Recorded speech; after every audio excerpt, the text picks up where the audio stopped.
If you love Baltimore sports, you'll love WNST.net. Super secret hiding. He came over and said, man, you guys been trashing me. I said, you're too damn big for me to mess with you. And we've never had you on the show.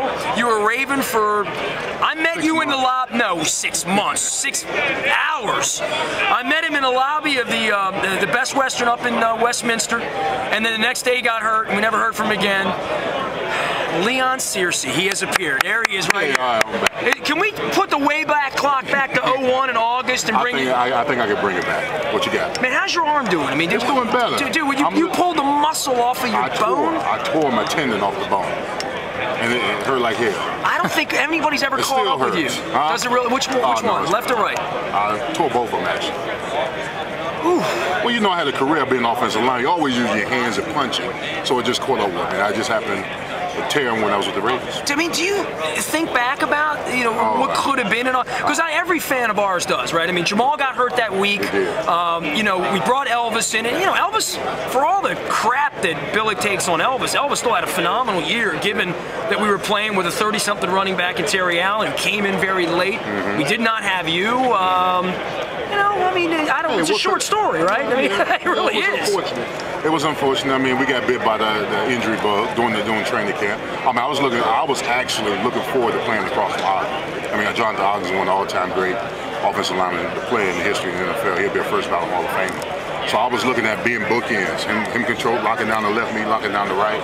It just didn't work out that way. And I think there could have been another run at a Super Bowl if everybody could have stayed healthy. It was just unfortunate. I mean, through years at Pittsburgh and Jacksonville, and obviously Jacksonville came close a couple of times, and it must have been exciting for you to sign on with a Super Bowl winning team that looked like, with the defense, that was part of the missing ingredient was that offense and the offensive line. Absolutely. I mean, if we could have stayed healthy, Jamal Lewis goes down to camp, I go down to camp. I got there a year late after I won the Super Bowl, but I was excited at the team y'all had. I mean, the defense was back. I mean, Mr. Ray Lewis was back. So I was looking at making another run. I was excited to be with the organization. When I talked to Brian Billick, when he brought me in there, that was his whole focus, getting back to the Super Bowl, winning it again. And I was excited to be. Was Hard Knocks? Was there that first ever Hard Knocks? Was there as well? So I was looking forward to being on the championship team and making another run. Well, what are you doing with yourself now, man? I mean, we saw the guy sitting over and said, that's a big guy. It ain't Nate Newton. I know Nate. Wonder who he is. I said, yeah, that's Leon Searcy. I'm like, bring that SOB. Bring him over here. I got to have something. And I don't think fans in Baltimore are mad at you. I think your name is sort of infamous for what could have been. I mean, that's really what it is. That's true. Well, I retired in 02.